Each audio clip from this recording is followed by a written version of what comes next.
What is up, my lovely people? I do hope you're well. On this sunny day in the UK, I cannot believe it, the sun is finally here. Today we're going to be tackling some more Entitled Parents. If you are new here, please consider hitting that like, that subscribe button, and maybe even notification bell, and let's get you straight into this. Entitled girl nearly gets me charged with rape over my jacket. Hey there, I posted recently about another incident between myself and Entitled Parents while discussing it with a buddy earlier. I realised I had another story to share. So to explain, I was given for my birthday a Wrangler brand jean jacket, and upon getting this jacket I took it upon myself to start hand sewing patches onto the jacket that I was gifted or had collected myself. This included a few video game patches, firearms company patches, Ruger, Remington, Federal, etc., and quite a few racing patches. I enjoy racing cars and have a number of patches for brands I support, or I purchase parts from including Summit, Turbo Blue, Holly, etc. Now a jacket in the condition it's in now is not cheap. To actually recreate it is probably a good couple of $100 because the number of patches are older / rare and hard to get your hands on anymore. So obviously I wear this jacket everywhere and make sure all of the patches are tightly stitched onto the fabric to prevent theft, loss, etc. I will use a seam ripper to remove velcro from removable patches just so I can sew them right to the jacket. So as usual, I slip my jacket on and go out to get lunch after class. I wear my jacket everywhere, just about every day on campus, and especially when I race, even as my handle, Smokey, stitched into it, as this is what the people I race with call me. So parking my daily in the McDonald's parking lot, I hopped out, locked my truck and pocketed my keys. Entering the building, I noticed a few families, but didn't pay any mind to them.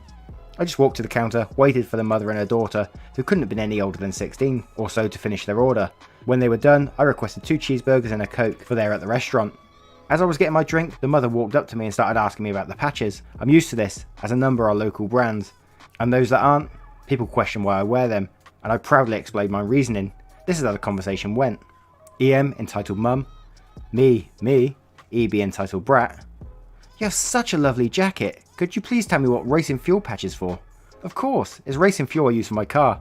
I'm a small-time racer here locally, and I support their brand for making a wonderful product.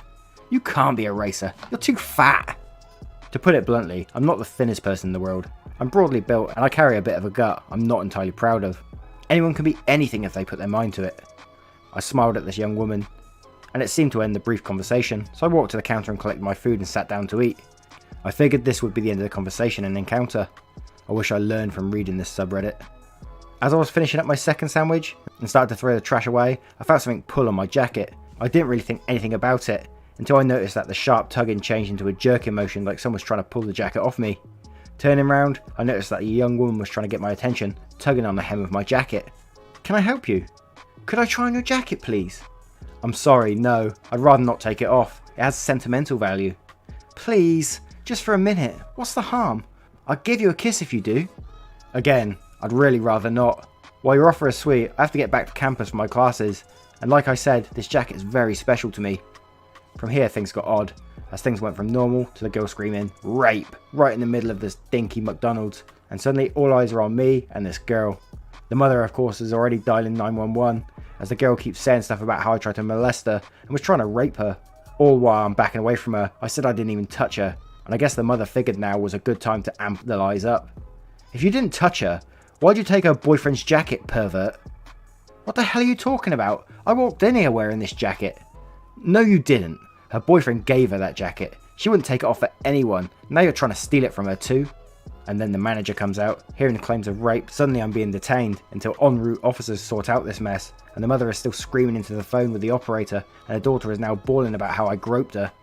Honestly, writing this, I'm so freaking angry at this point, how there's basically no evidence yet. I have to remain to keep things from looking worse than they already do. So the cops arrive, and of course, still the same story from before. He stole her jacket and then started trying to rape her. And the minute the word rape showed up, I was in cuffs, and oddly enough, the coat was removed. The cop then walked me out to her cruiser to get my information and figure out the full story, having taken the mother and daughter's statements already. PO, police officer. Sir, do you have any ID on you today? Yes ma'am, it's in my wallet in my front pocket. And can you please explain to me what happened on your side? Yes ma'am, I came to have lunch. I spoke shortly with the girl's mother about my jacket and the patches. Afterwards, the daughter asked to try on my jacket. When I told her no, she ended up screaming rape, and the mother started saying I stolen the jacket. Sir, can you prove this jacket belongs to you? Here I was a little worried. Jacket's only branded with my racing title Smokey, and not my legal name, but I remembered about that point, that yes, I did have a way to prove it. Yes ma'am, please would you take out my wallet?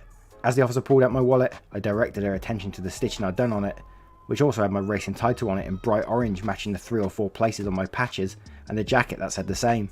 In the end, the mother and daughter were charged with inciting panic and falsifying a police report. I did get off scot-free, though I was warned in future to have my name stitched into articles of clothing that might enter the issue again. After this, I stitched my name in underneath a velcro patch to make sure you could always know it was mine, without someone directly seeing it. Only I knew, so someone couldn't pull out the thread and try and remove my name from the coat. I apologise for the length and rather anticlimactic end. This was luckily a less crazy situation, and tried to keep it as short as I could. Hope this is a learning lesson for anyone to put your name in things that are important to you. Oh my word. Just like in the middle of a restaurant, they just spoke like a couple of minutes and this person's already screaming rape. How could you... What crosses their mind? And the mother to immediately like believe them. Did the mother incite that daughter to go up to them and start talking to them about the jacket to try and get it for free? The fuck? No, your gifted second grader isn't going to skip the line. I have no problems with children. I have no problem with parents. I do, however, have problems with parents who think their kids hung the moon and they deserve special treatment. Small background, I'm volunteering at the World Championship Robotics Tournament this week. A couple of days off at elementary/middle and a couple off at high school/college. So currently we're in the elementary/middle set of kids. Me, who is currently volunteering at the volunteer sign-in/volunteer help booth. Hi, can I help you? Yeah, how do I get an inspection pass? Note, an inspection pass lets a team jump to the front of the line to get their robot to the judges, so they don't have to spend almost 45 minutes waiting in line. Either someone from your child's team has to volunteer, or a parent has to volunteer, and then we'll mark that down, you completed volunteer time, and your team will get a pass afterwards. Can I just say I volunteered and get one? No. It's specifically for teams with volunteers, it's an incentive to help out. Well, my son's won the regionals in Texas, he's incredibly gifted. Mom, I understand, but every team has won regionals in their area, it's a world championship. Every team here is incredibly gifted. So you're telling me my son isn't special? I didn't say that. I said that everyone here is talented, and I can't give every team an inspection pass just because they're gifted. It would defeat the purpose of the pass. Mum then sees the head volunteer director, Janet. Hi, yeah, she's not giving me an inspection pass. Janet says, did you or someone from your team volunteer? No. Then no, I can't give you one, I'm sorry. Wow, how rude. I thought you were supposed to have southern hospitality. I'm from Michigan. Have a good day, Mom. Dude, your second grader did not hang the moon in stars. Your second grader did not cure cancer. Your second grader and their team built a robot from a set kit, sort of like a Lego build set, and had a teacher help out with the electronic part of it. Chill out. Angry EM in the emergency room. So a little backstory. I was diagnosed with thyroid cancer last year and had a full thyroidectomy. Basically, I had my entire thyroid taken out. One of the complications is calcium deficiency, aka hypocalcemia, which I ended up having. Basically, I have to take calcium pills every day, and sometimes if my levels get too low, I have to go to hospital to get calcium through an IV.